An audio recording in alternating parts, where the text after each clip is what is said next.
Welcome to the space where creators have aligned a positive and intellectual collab of open minds. For sharing and learning from one another, it's a vibe. ReadswithRosa podcast on the mic. Subscribe, educator spitting bars. I guess you didn't know I'm multifaceted and humble, taking off life goals. The classroom is my comfort zone where I plant and sow seeds of knowledge, compassion, empathy, and hope. Reading is the key to unlocking your potential. Countless benefits, including cognitive and mental. Regardless of the genre, books are highly influential. Go get yours, I'll get mine. Making strides, monumental. And rock with me and get down to this new jam. With my friends, I had a very simple plan. Educate the masses through books and life lessons. It's the grand slam. I'm out. Welcome to the Reads with Rosa podcast. Today's guest is the founder and producer of Out the Box Media and Out the Box TV. He is a master hip-hop interviewer and the host of Out the Box Talks, which is his podcast. He is also an MC out of Brooklyn, New York. Welcome to the show, Corey, but better known to the world as Cril. Bro, how are you? What's up, Rosa? It's a pleasure to be a part of this. Thank you so much for the opportunity. Man, it's great to have you here. You know, I was so nervous to ask you to come on the show. You know so much about hip-hop. The independent side of hip hop, indie artists, and I'm such a huge fan of your work, of your podcast, YouTube thank channel. You so much. So, I was so nervous. So when you said, yeah, sure, it would be an honor, I was like, oh my God, I better prepare. It's an absolute honor, man. I appreciate it. I'm so humbled by the opportunities. How are you in your part of the world? How is the COVID situation? How are you? How's your family? Is everything okay? Yeah, everything is okay. I mean, we're dealing with it just like, pretty much everybody else. I'm in New York, so, it's not that crazy right now, but, just dealing with it like everybody else, man. But family's good. Thanks for asking. In terms of your cultural roots, like your family roots, can you tell us a little bit about that? Where are you from? Where are your family? Are your parents from?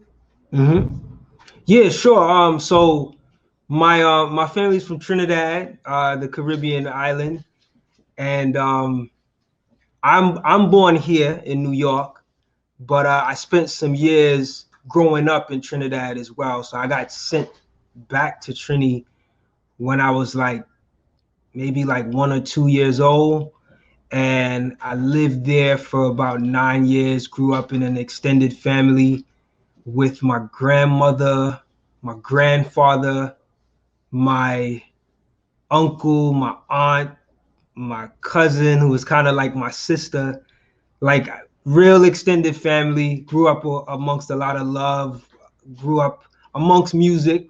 Not necessarily hip hop, but definitely amongst music. But yeah, so my parents are from Trinidad.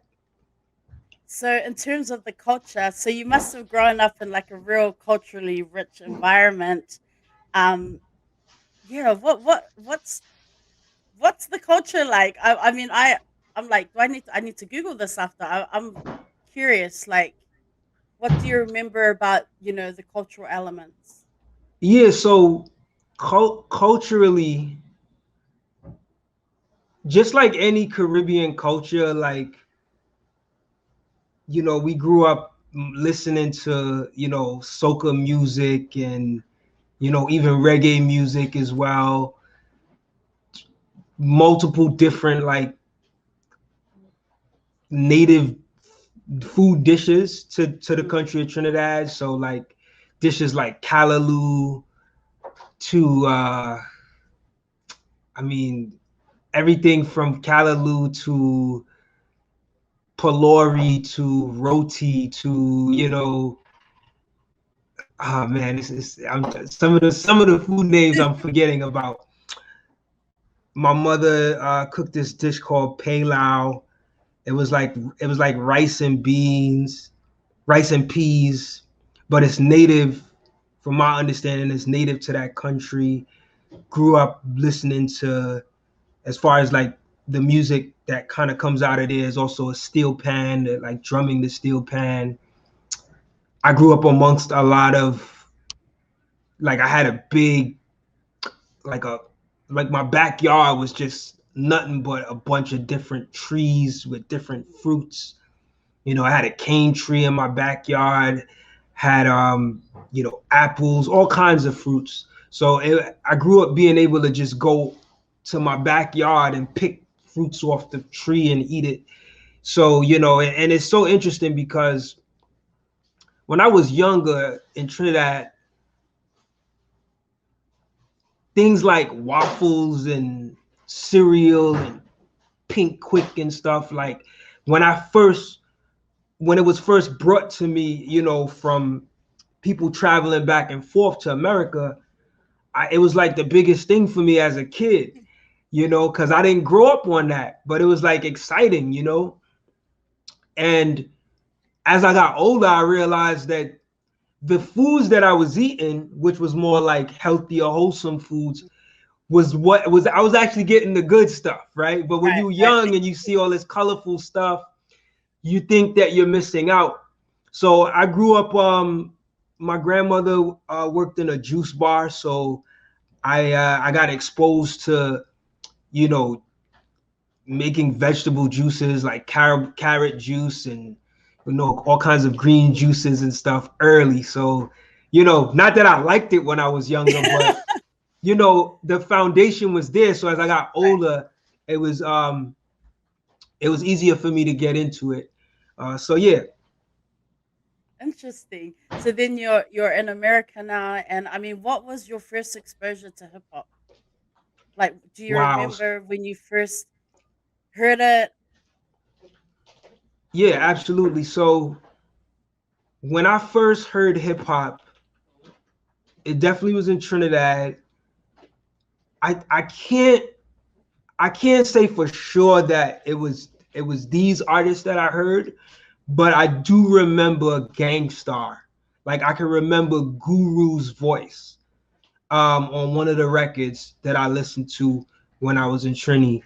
And I might have been about I don't know, 7 years old, 8 years old, remembering his voice, because his voice has always been so distinctive. But I wasn't really tapped into hip hop. It was just kind of like, pop music, right? So you're hearing hip hop, you're hearing R&B, you're hearing soca, like it was just music as a whole. So, but it was when I came back to live in New York, is when I really got into hip hop and like really becoming a fan of it. And one of the first tapes I ever bought was I don't know if you remember this group, but they were like a young kid group back in the days from Atlanta named Crisscross. Yes. And yes, with the backwards clothes, right? Exactly. Yeah. So that was like exactly. So that was the first hip hop tape I ever bought. I remember being in Pitkin Avenue in Brooklyn, and it was like this store. I forget the name of the store, but they sold cassettes, and my pops gave me the money, and I went in the store and I got the tape. And I mean, I played that tape every day. I used to, me and my boy, we tried to dress with the clothes backwards, because back then that was like cross colors was like the thing. Yeah. So yeah, like everything they did, it was like me trying to emulate it, at least most of what they represented and they put forth. I remember they performed on the show In Living Color back in the days. Yeah. I used to watch In Living Color, and it was like the illest thing to see them perform, because they're like young and they look like my peers. So you get kind of excited. So that was like my introduction to really being immersed in connecting with an artist. And then I guess was it college that you got into radio, right? You had a radio show, and could you? Yeah, sure. So I went to Hofstra University in Long Island, and I did a a college radio show on campus, and I was also part of an organization called Sixth Element. It was a hip hop organization, and the organization, a lot of us were like MCs in the group, and then we had producers, and it was we even had like people that break dance. We had DJs. We had all the like 5 elements of hip hop, and we would record music together. But then I got on the radio station on campus, and I became the producer of the hip hop show on the station, and that's when I really started getting the experience with being able to interview artists and communicating with artists in that interview format. I'm gonna be honest with you, like I was talking about being nervous, like my first ever interview that I did, the brother that was the producer of the show before me, he called me on a Saturday. This was my first time. I think this might be like my second or third time since I got on the station, and he's calling me. He's like, we got a gospel group coming in today, and you're going to do the interview. And I'm like, what? I've never done an interview before. Are you kidding me? But something in me just was like, I'm going to do it. All right. And I was nervous, and I did it, and I don't think it was good. I'm pretty sure if I go back and listen to a recording of it, which I don't have, but if I had a recording of it, I'd probably have so much things to critique or cringe about. But the experience really prepared me for the moment. Like, you just never know when that moment comes. And it just was on from there in terms of being able to, do interviews in a radio station setting. So Out the Box Talks, I mean, I'm such a huge fan of your podcast, and actually it's probably just over a year ago that I came across your podcast. Mm-hmm. And I was just like, what is this? Like, I was so curious because I had never I wasn't really a podcast person, to be honest. Yours is probably one of the first that I really tapped into and thought, yo, this is actually really interesting. And Wow, what it was I'm is honored. you know what it was, bro, is the first interview I listened to was you were interviewing Sama Sholua, and Yeah. I was just like, yo, what's a show? Then I started looking up your show, found you on Spotify. At that time I hadn't looked into your YouTube channel. I was just like, yo, this is on Spotify, and I'll be listening. And then I started learning about all these different artists. I was listening to some of your old interviews. And I was just like, what I loved about your podcast, what I love about your podcast is your questions.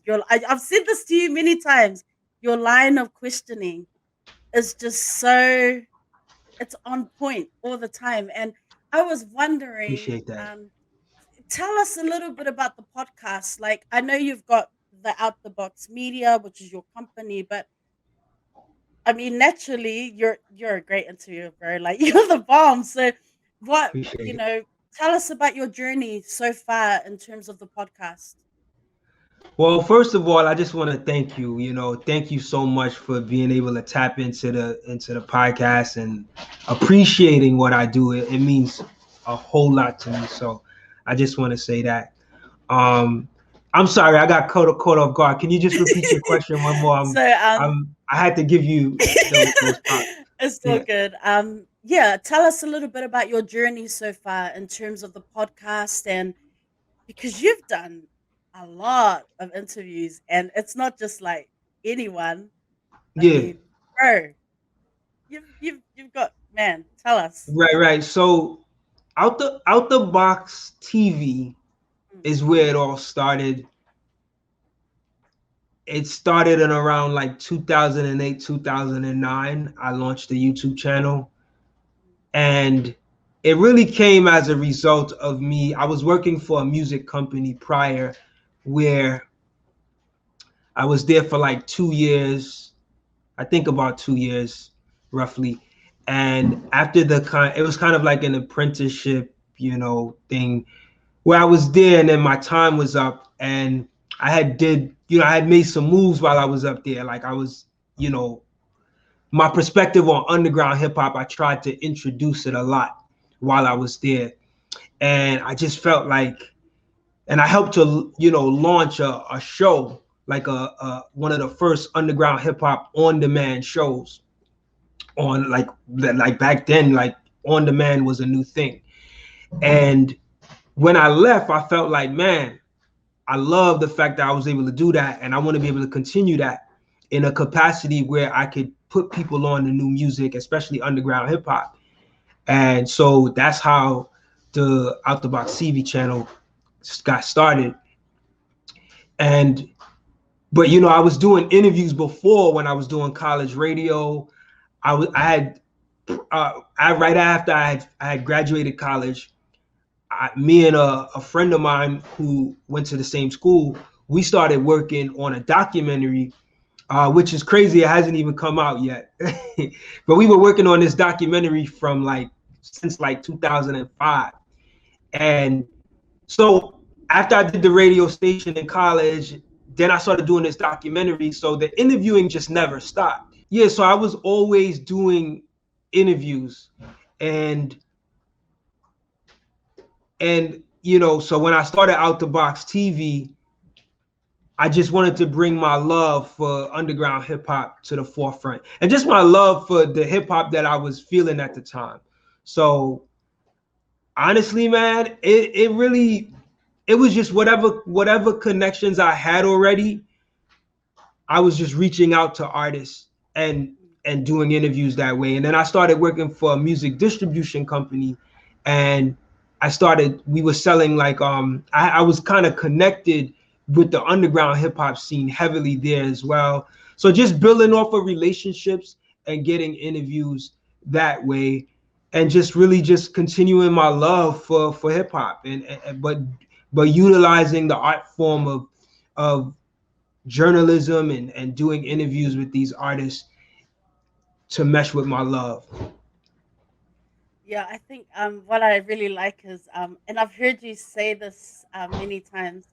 I like how you analyze the lyrics. I like how you get real in depth, and I can't remember you call yourself. It will probably come to me throughout the interview, but you Lyric talk head. about that. Lyric head, yes. Yeah, I'm a lyric head. And yeah. I love that. I love that because even for me, like even when I'm watching you interview an artist that I've never heard of, but then when I hear you breaking down the bars or whatever, then when I go back and listen, it gives me this different perspective, right? Like I'm so curious when you're always talking about the bars. But the other thing is, I wanted to know, how long does it take you to research the artists that you're bringing on the show? Because when I've watched your interviews, I mean, it's not just, oh, hey, what's up? We're just catching up. Like you are so organized. You have everything down to a T. Yeah. You know, does it take you, I'm sure that you know some artists more than others, but how long does it take you to prepare for an interview? I mean, do you have a process? Yeah, definitely have a process. It varies, the time frame to prepare. So it's usually, I usually use the artist's body of work, but I try not to focus on everything, right? I try to focus on their most recent work. So if they released the album last week, I'll focus mainly on that album. And if they released another album earlier in the year, I'll try to include that as well. But for the most part, I try to stay within the year. I try not to go too far back. And it's not that I can't, it's just that it would take a lot of time. And that's just, so I try to hone in on one project. That way I can be more focused and I can have questions that's detailed around the project. And I also try not to dismiss other aspects of the artist's career that's very meaningful as well, because I don't want to bypass other things. So, but I try to really hone into one project or two projects, but not more than two, because that's too much for me. And so I really listen, like detail for detail. And I just try to look at points of the music that resonate with me, that we can have conversations about that may be people relatable, right? That other people can relate to.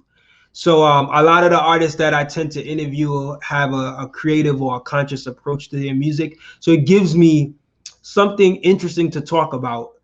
And in terms of the time that it takes to prepare, it really depends on how dense the artist is. If the artist is like very layered as a lyricist and they're like saying a lot and it's a lot to unpack, it's going to take me a lot longer to prepare for the interview.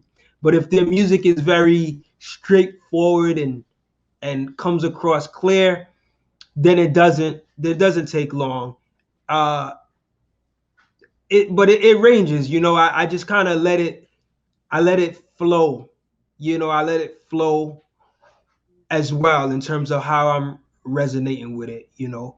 So, but yeah, and I always try to push myself to ask questions in a way that is is different to how someone would generally ask the question. But going into their actual work helps me to do that because I'm focusing on something specific. So even if somebody else did the same approach or the same technique, it'll be different because what they may resonate with may not be the same thing that I resonate with. So I just really honestly just being true to self. Yeah. Yeah, I watch. I mean, I enjoy watching your podcast because listening to it because I'm learning, right? And I Hmm. need to shout you out because when I was thinking about doing a podcast, I hit you up. I was like, bro, I, what do I do? Tell me about the tech. I'm talking about the tech side. I know you're so like organized with all that, the audio side, and I was like getting some advice from you. I really appreciate that in terms of StreamYard and that kind of stuff. I mean, I still got to do better. I'm still trying to improve, but I definitely yeah, I get so drawn into that line of questioning and the different interviews that you do. It's so cool to listen to, and it gets me thinking about the work, the body of work for the different artists in those different ways, right? Right. Because like when I look like I've had some artists come on the show, and so I watch old interviews, I read articles, I do research because I don't want to be like asking like the same questions. But like you Right. said, I try and approach it in a kind of a different way, right? So Yeah. you know what I mean? I've learned a lot from you is what I'm trying to say, bro. Oh, I That's appreciate what it. I'm trying to say. Just be true to you, you know, like whatever you resonate with, you know, will stand out, you know. Like I've never been the type of person that likes to compete with other people. Not saying that I can't compete, but it's not naturally who I am. I really like compete. I'm more about competing with myself, trying to up myself. Like, you know, how can I do that better than I did it before? And that, I think that helps me to just present what I present in a quality way. Mm. Yeah, I've watched some of your old interviews. You uploaded some throwbacks from way back. Yeah. But some of my favorites, Mozelle, I love his music, and Yeah. Napoleon the Shout out to Legend. dope, Yeah. dope artists, man. Shout out to Rosa. I really like the Megaran and Novelist interview that you did. I mean, Yeah, I'm yeah. like I'm not hardcore anime or manga fan. Like I'm not like an anime fan, Me neither. I'm not neither. I'm not hardcore. but I love their music, and especially that recent album that they put out. Huge fan of Novelists from Cril Forces. Definitely. Um, yeah, so and Lyric Jones, I enjoyed that interview. Serene Poems, The Good People. Man, you've had so many great people on your show. What are some highlights? Like, who has been one of your favorite interviews? I mean, can you say that? I didn't think you're being like, I didn't think Yeah. there's anything Oh, wrong yeah. with mentioning some highlights. Yeah, sure, sure. So man, I've done so much interviews, and shout out to my brother A Level, who usually, Mm, you know, in the past we did a lot of shoots together. It's some like when he's with me, he's manning the camera. Sometimes I'm manning the video camera. Like if you look at like a lot of the older Out the Box TV interviews, like a lot of that was done in person, and some of my most favorite interviews were done during that time. So probably one of the most special interviews I've ever done was the interview I did with Erykah Badu. So we did that years ago, and just the whole process of what it took to get that interview and the experience of being able to be in the same room with her. Kind of like if you go watch that interview, the vibe that you're getting watching that interview, it's the same vibe that we had when we were in that room. And it was so dope that it transferred in that way, So that is one of my most special interviews and probably one of my most watched interviews. And I mean, man, I've done interviews. The interview I did with Brownsville Kai is really special to me because he's like one of my favorite MCs ever. He's up in my top 3. I also did an interview with Rock Marciano, which that was really cool to be able to do.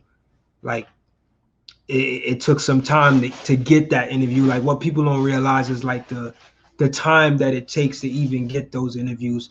And those were when I was doing interviews. A lot of my interviews were in person. So, even like my interview with Flying Lotus that I did, which was an audio podcast, it wasn't video. But even to get that interview, it took me meeting him at least 3 different times in person to try to get that interview.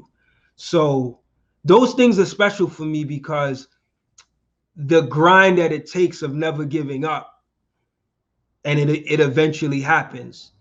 It just means a lot when I see that I never gave up, and then just like the recent stuff I've done, like I just did an interview earlier this year with Rap Ferreira, which I was I like the feedback that I got was amazing, in terms of people checking it out and the love I got from it, and just it and him just being like really appreciative as well, man, and being giving me props for my interview style.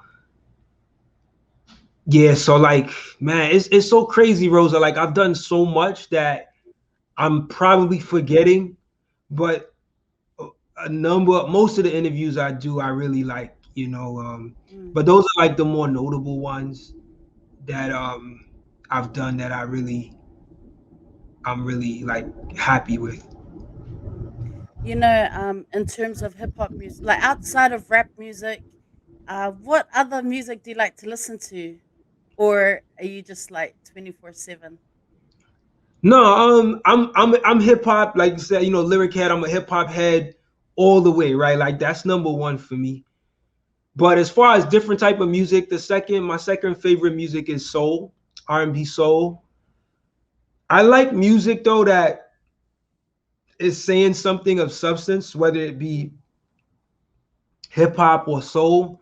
But it doesn't mean that I don't like other, like just fun, party, have a good time music. I like that too. I'm into melodies. So hip hop, soul. I like funk. I definitely like soca because I grew up listening to it. I like reggae as well. But lately I've been listening to a lot more soca because it's just in my roots. I like the energy that it brings. But yeah, those are my favorites. That 4: hip hop, soul, soca, reggae. And in terms of like some of the young rappers coming through or out now, do you have any favorites that are out now? Yeah, man, I got a lot. Not necessarily like indie artists, but just rappers in general. Oh yeah, I mean, I'll be honest, like most of my favorites are indie hip hop artists. I'm not huge on a lot of the mainstream hip hop artist that's out there right now. It's not really my vibe. I respect it, but it's not really my vibe. But man, it's like new artists that's out, man. Like it's a lot of them, man. Man, I feel like I'm on the spot. I'm usually asking these questions sometimes and I can't answer it. You know what it is? I've done it so much that I'm checking for regularly that I be like, I be forgetting. Like, it's hard for me to like pinpoint one. But I like, who is it that I like? Oh, I like there's a group that I just interviewed not too long ago named the North Star. I really like what they're doing. They have a new album coming out later this month. The MC's name is Brandon Isaac and the producer's name is Free Mind. So I like what they're doing. You also spoke about Moselle. I really like Moselle in terms of, what he represents. I don't know that I wouldn't say that these artists are necessarily young artists, but they may be new to a lot of people. Who else? Ah, man, like Navy Blue. I like Navy Blue. He's he put out a album earlier not too long ago, and then I think ending of last year he put out an album called Post Panic. Man, it's crazy. Like those are some of the names, and I'm sure like I'm gonna forget. Once I'm done with this, I'm be like, oh, I should have said this person. Right. But Sky Zoo, he's not new, but I love his new album. Yeah. It's amazing. Yeah. So those other names that I mentioned, like those are like a few people that I really, really like. Yeah. So let's talk about YouTube, your YouTube channel, the Out the Box TV. I really like the panel discussions that you do. Oh, yeah. When you bring the guys on, you do the panel. If I can catch it, I'm on there live. Otherwise, I watch it later on. But it's cool. It's cool to see you have, the panel on. Recently, just a few days ago, you did the Nas with the second album that came out, part 2. So I love seeing that. A few weeks ago, you put out this video on YouTube, and it was called "Support for Out the Box." Right. Okay, and you're talking about just some things. Why did you feel it was necessary to put that video out there? Sure, good question. I mean, I was just going through a time at that time, like in that particular week, where I wanted, like the video I had put up before, it didn't get a lot of views. And I was just going through this feeling of like, man, like I've been doing this for so long and I put so much time and so much effort into it. And I was just a little disappointed that, it wasn't getting the love. Like, and I understand the algorithm because, if depending on the type of artist or whoever the artist is I interview, it'll grow. So I was just getting a little frustrated. And I also wanted to I wanted to do something to put a call out there, right? Like, and it's something that I hadn't done for a long time, and I was just feeling it in the moment. A lot of times that goes through my mind and I never do it. And that day I just was like, yo, I'm gonna just do it. I'm gonna just put out a video, and this video is gonna be about putting out that call for, if mainly for the people that check for the platform to support it if they can, and like the Patreon page and all the stuff that I do with that and the time that I put in to create that. Like, I wanted to just put that call out so that people know, like, yo, I got a lot more to offer if you really, really like it. And, I did get some good responses from the video, so I'm glad that I did it.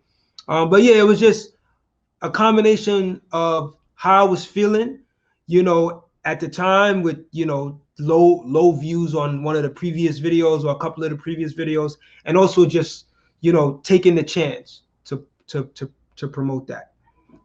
Yeah, I saw it, and my first thought was, I feel like he's having a bad week, but then it was probably about time he did that. Like, do you know what I mean? I was just, those were the Word. two things on my mind.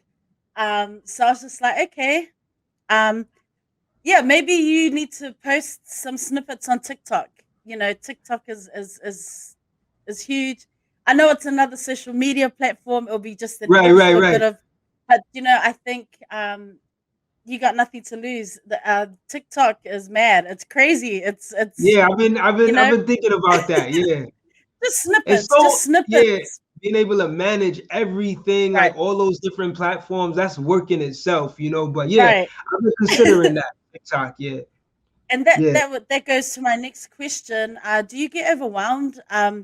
Because it's not just one or two platforms. Like, do you get to some? Are there days when you're just like, this is too much. I can't deal with. I'm posting here, there, everywhere. I need a break. Like, do you ever get to that point, or is it just it's a process where it's something you do regularly? You're used to it. It's nothing. yeah. Well, the posting is never really an issue. It's not much of a big issue for me. And you know, I guess we didn't speak about this yet, but like, you know, on my social media page, like Out the Box Media on Instagram and stuff, I do a lot of posts about new music, right? Or, you know, like daily I do that. And that's actually something that I like doing. Does it get overwhelming? It can at times, but you know, I like it so much that it's just kind of like clockwork. I just do it. Right. And it excites me. What does get overwhelming is the preparation. So, you know, you got to prepare for the interview. You got to conduct the interview, you know, break down my set, you know, like my board, my engineering board and, you know, and everything. And all of the stuff that goes into creating the interview, and then also the post production, right? That's probably the hardest part. I guess preparing for the interview, coming up with the questions is challenging, and also the post production, the editing of it, and making sure it goes on YouTube, but it also goes on the audio podcast platform. Those are like the two hardest parts, and that can get a little overwhelming at times. But honestly, it's the whole thing, you know. So I try not to do too much every week. I try to limit it to 1 or 2 interviews a week, but most times it's just 1 interview a week. Um, but outside of that, like it's cool. It's cool. I do it because I love it. You know, always, you know, getting compensation for it makes it even better. You know what I mean? But it's because I love it. Like, you know, there's been so many times I had an online radio station years ago, that 24/7 internet radio station, and I shut it down, but it took me a while to shut it down because I love doing it so much. But it just was taking up a lot of time, and I wasn't doing a lot of interviews at that time. And I realized that people were more interested in the interviews. So I just kind of put that down. But I would love to start it again because I love sharing dope music. Like, I just love it. Yeah.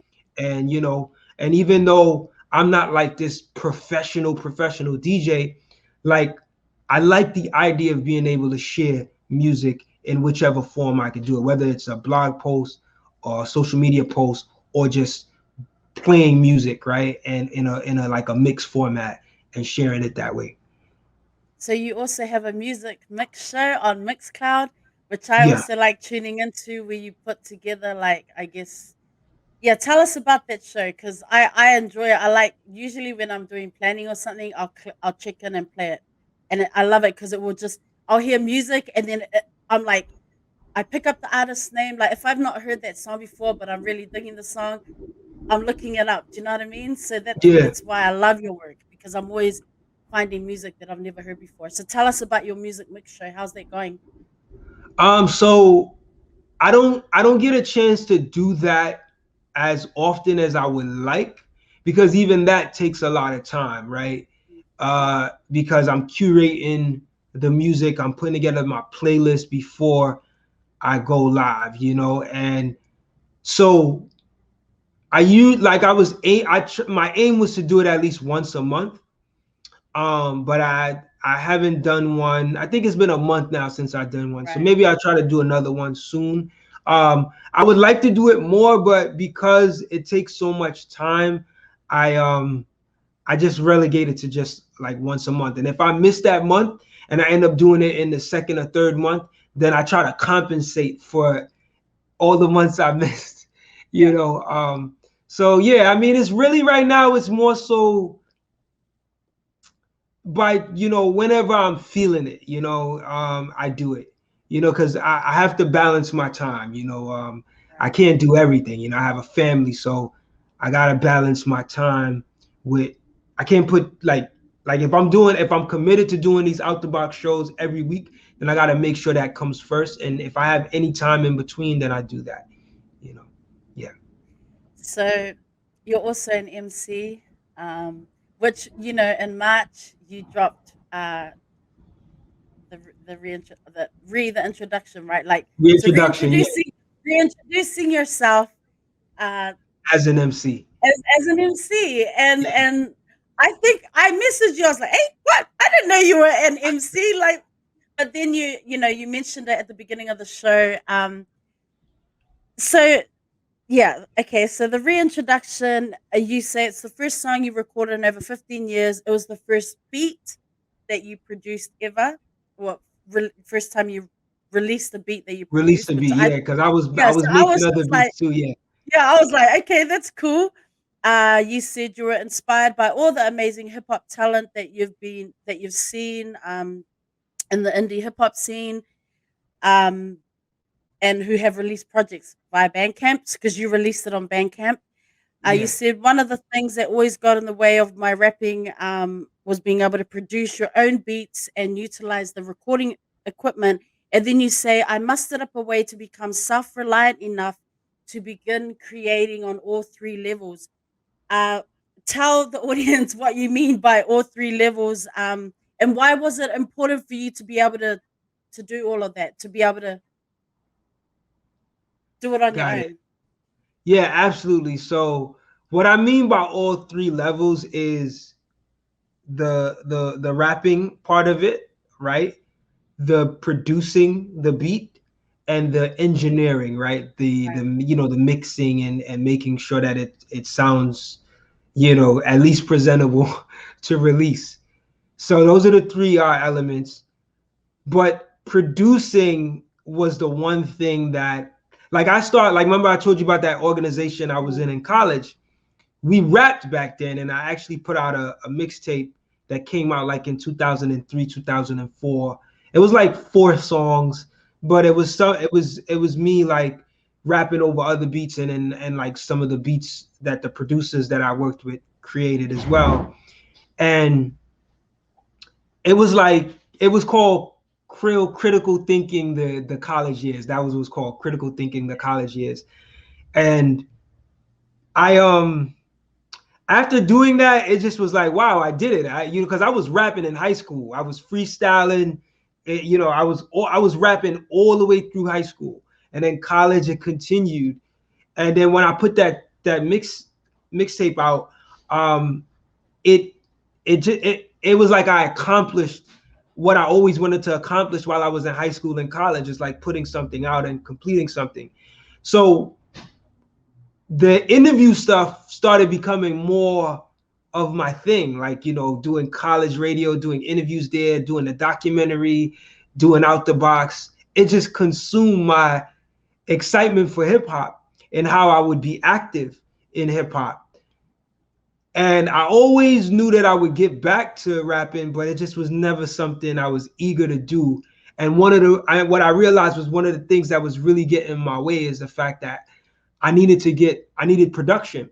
And I'm very self-reliant, and I didn't want to get into this thing where I'm asking a producer. I didn't want to have to deal with that, getting a producer to want to even work with me, and then having to go through, you know, issues with the beats and stuff like that. And after seeing like all of these artists that I was interviewing, and a lot of their music being like on Bandcamp, and like all of that stuff inspired me just watching the independent scene. And I was like, yo, if they could do this, maybe if I just take the step to like get the equipment that I need to teach. You know, you got YouTube University right now, right? Like Right. you can learn so much on the internet. Maybe if I just take the step to learn step by step how to make beats and get the right software, I'll be able to do it. And I started doing that earlier this year. This year was the first year I started making beats. And it was actually a lot harder than I thought it was going to be to start creating beats. And it's still difficult. It's still a challenge for me. I still have a lot to go, but yeah, man, I just persevered. I bought a MIDI keyboard. I bought a DAW FL Studio, and I just use whatever tutorials I saw online and just use my own ear and figured it out from there. And and I came up with something, and I had to go through learning how to record and getting the right mic, but I did it all in a matter of maybe 2 to 3 months. Right. From making my first beat to recording everything, it took about 2 to 3 months to do. But the most important thing is I was diligent. I didn't want to. I put focus, and I said I was going to do it. I was like, I'm not going to spend money on equipment and I don't get the outcome. So I wanted to make sure that I got the outcome. Dope. Yeah, appreciate it. So And I got more coming. So my hope is before the end of the year, I can at least put together a nice EP. So Nice. that I can release. And yeah, so there's more coming. So Yeah. yeah. I'll look out for that. And some of the things you say in the reintroduction is you say things like being true to yourself, making strides on the right path, overcoming your past. Talk about challenges. You talk about staying focused on your goal, staying true to your role, doing the right thing, being a man, providing for your fam. I feel like I'm just rhyming here. I get it. I appreciate it. And this is something that these are the lines that stood out to me. I know everyone will understand what I do. I know what I do is for a select few. All I ask is give me my respect due. I like that. Yeah. Those are the 3 lines that was that. I mean, there were other obviously No, I get the it. I whole song, appreciate it. right? But those are the 3 lines because I thought. I mean, I don't know you personally. I just know of the work that you do, and putting out, promoting and telling the world about, conscious and indie hip hop, right? So Right. when I heard those lines, it made me think about the work that you do, promoting hip hop, indie hip hop, and I love that. So those are, Yeah. that was, And, it hit me just right here, bro. no, I appreciate that. I'm glad that it did, because just to be honest, even we could, you could take those words and you could apply them to, what I've been experiencing just in general, as far as the podcast or people knowing about me and stuff. But really, I also wrote those words thinking about family and, what I do, especially the type of hip hop that I'm into. A lot of people don't really know who these artists are, let alone family members don't know who these people are. The general public don't know a lot of these artists, right? So I feel like I'm tapping into something that's really dope, right? And I feel like a lot of the artists that I interview 5-10 years from now, they might be the next big names, and then now people are gonna get it. So it was really or even the things that I'm into, I'm not into the things that not everybody, but most people are into, right? I, not, I like to go to parties occasionally, but it's never been something that's been the biggest thing for me. I'd rather go to a museum and learn something, you know what I mean? I'm into those kinds of things. And a lot of people are into doing, I don't want to say it's the frivolous things, but it's like there's nothing special about it. It's like Just everybody's say it. doing it. You know Say what I it. mean? Like it's nothing special. Like how many parties are you gonna go to? Like, it's after a while, it's like the same experience,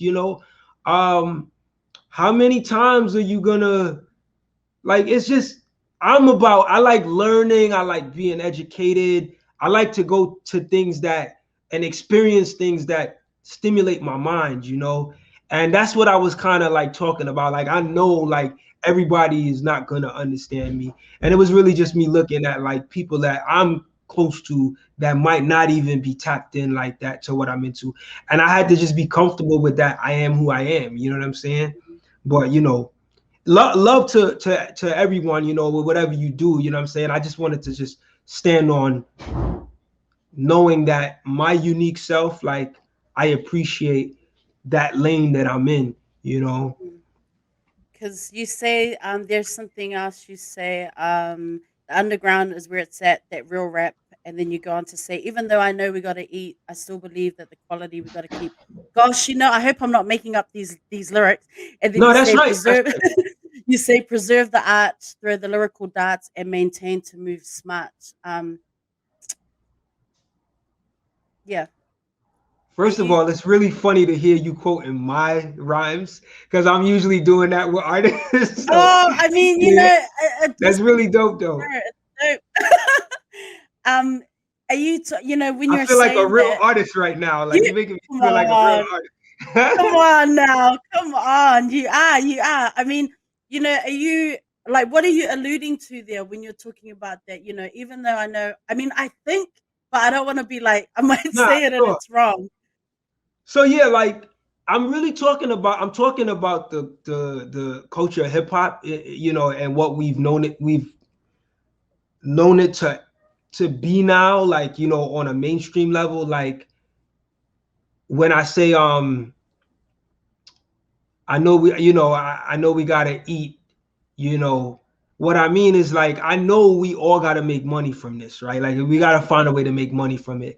But I didn't want the pursuit for money to compromise the art, right? The lyrical skill, the thought-provoking music, the music with a message that can inspire and uplift someone. Like, that is so important to me. Like, because I understand how impactful hip hop is. So it was really me just saying, like, look, man, like, I recognize that money is important, and trust me, I understand it, but we got to balance it out. It has to be where we don't jeopardize the quality of the art for the money. And yeah, so that's really what I was saying. Like, because what's the reason, like, when you think about like some of the greatest musicians, when you think back, they gave us something that was of high quality in terms of their art, and their music lives on forever because of that. So I wanted to make sure that that was said. Like, that at least for people know that, like, that's where my mindset is with the culture. Mm. And then in April, you released RTMF, Reflecting to Move Forward, right? So Yeah, you released another single there. Um, and you say it's about holding on to dreams, but wanting to do right as a responsible man. So is that what are you talking about, like that balance of like you're doing that, but then your responsibilities as a absolutely. Yep, family, yep. So for family and stuff?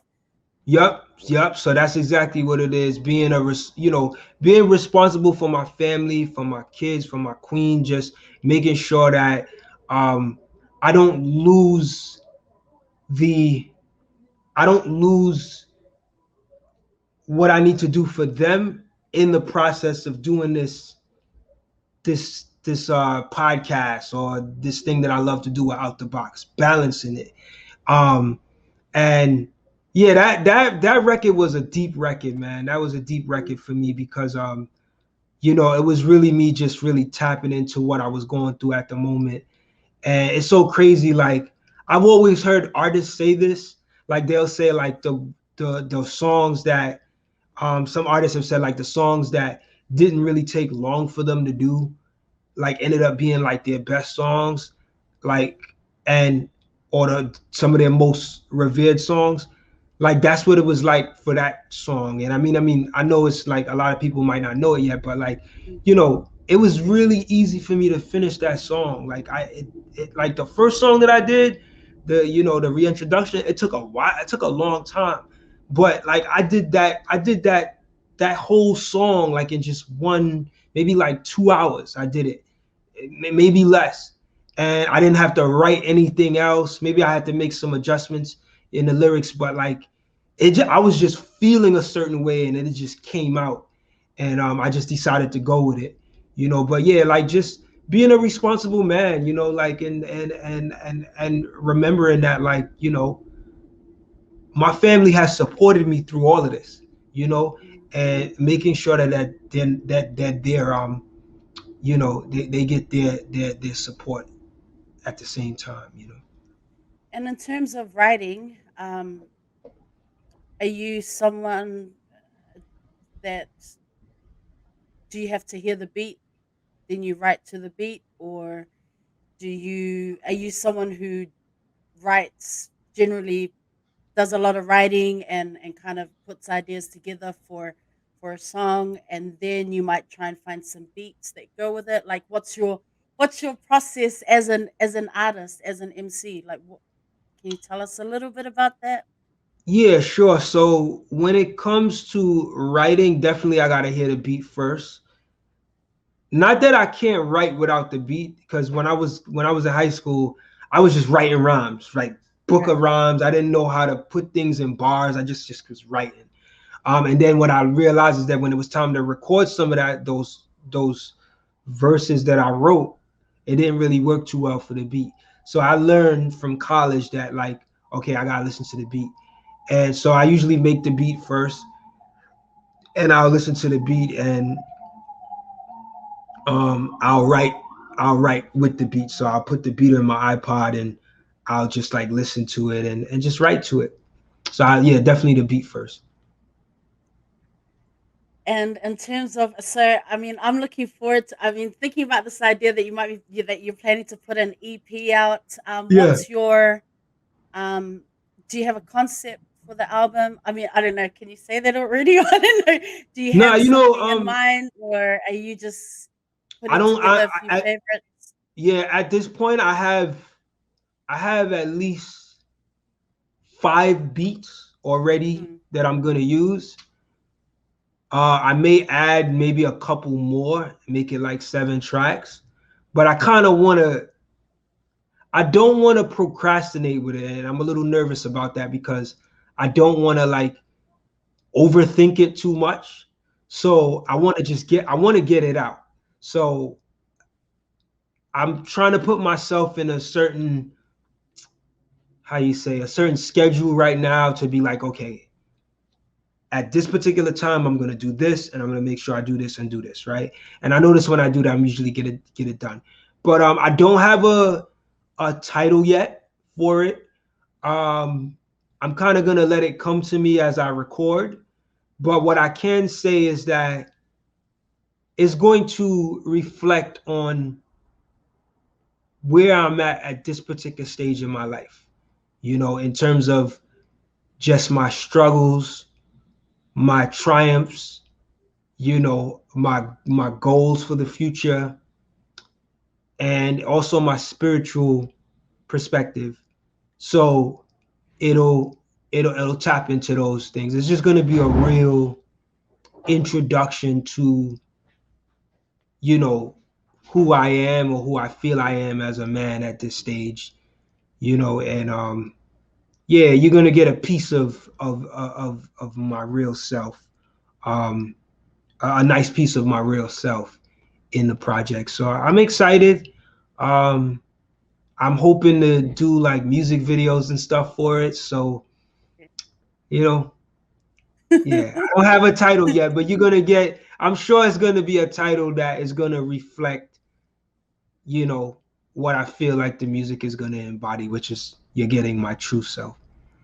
Cool. I look forward to it. Now, just in terms of like books, I mean, I don't even know if you have a lot of time to read, and a lot of Sure. artists, they put books out. do you get an opportunity to read, you know, any of these books that hip hop, you know, that rappers put out? Are you into that? Like for example, Rakim's book, which I really loved. I listened to the Yeah, audio for that, which was really good. Um, yeah. Do you read? Do you ever get a chance to read any of those books, or yeah, I do do you read? sometimes. Yeah, I read. The I don't do a lot of hip hop books. Not that I don't want to. Um, I don't know. I'm maybe not as drawn to them as much. Like I'm not the type. Like I'm drawn to the music. I'm not the Right. type of person that's always looking for a book that a hip hop artist puts out. But if something comes across that I really like, then I'll definitely buy it and tap into it. Like the last book I bought from a hip hop artist was Wordsworth's book. You know, and I know you saw that interview, so you know, Mm-hmm. it was dope to kind of support him. But I also read what I do read. You want me to like share like the other stuff that I Yeah, read, sure, like absolutely. yeah. So like I read a lot about history, and I read self help books. Um, you know, books on like spirituality and developing self. Um, and one of the books that I'm actually reading right now is it's a book by an esteemed elder in the community. He wrote a book called Menchu Hotep. Menchu Hotep and the Spirit of the Medjay. His name is Mfundishi Jehutimus, and Menchu Hotep is a king of ancient Egypt, and the book kind of details his journey as a prince and the training that he goes through to eventually end up becoming a king. And it's actually really cool book, really interesting book. It's based on the real events of Menchu Hotep's experience. And so yeah, I'm tapped into that right now. And but other than that, like it's just like I said, self-help books and Mhm. books about like ancient history and knowledge. Yeah. That's cool, bro. That's awesome to hear. I usually ask guests to share some words of wisdom or some encouragement to kind of end the show. Um, but before I give you an opportunity to do that, I really just wanted to say, it's been such an honor to have you on the show because, Likewise, I likewise. like I watch you do your thing all the time, and I'm always in awe, and I'm always learning from you. And I appreciate the advice that you give, tech stuff, audio stuff, but even just podcast stuff, mannerisms, and all that kind of stuff. I really appreciate it. So thank you so much for coming through, Cril. I'm really Thank looking you. forward to your EP dropping later. I will put you on blast out there. But just keep doing what you do. Keep keeping on. Love your grind, bro. Thank you so much. And you too, keep on. I know you're kind of new to the podcast thing, but keep on pushing. You get better as you continue on, and it just becomes easier. But I see that you love this, and I know that, you know, like the Reads with Rosa is like your thing. So like, yo, man, just keep doing your thing, man. Much continued success to you with this too. Thank you. And what are some words of encouragement for our audience? Is there any Mhm. words of wisdom that you want to drop for our listeners? Yeah, I would say just be true to self. You know, do what resonates with you that makes you feel good, and don't look for don't necessarily look for validation in other people. It's great when you get it, but do what makes you happy. As simple as that. Like, whatever it is that make you happy. Of course, we gotta find ways to balance that with being able to make a living, and I say do both, right? But the other one, doing what makes you happy is really it's nothing like it. You know what I'm saying? Like when you get that feeling that you get from it. So continue to just live in what excites you and what resonates with you and makes you truly feel happy. That's my words. Yeah.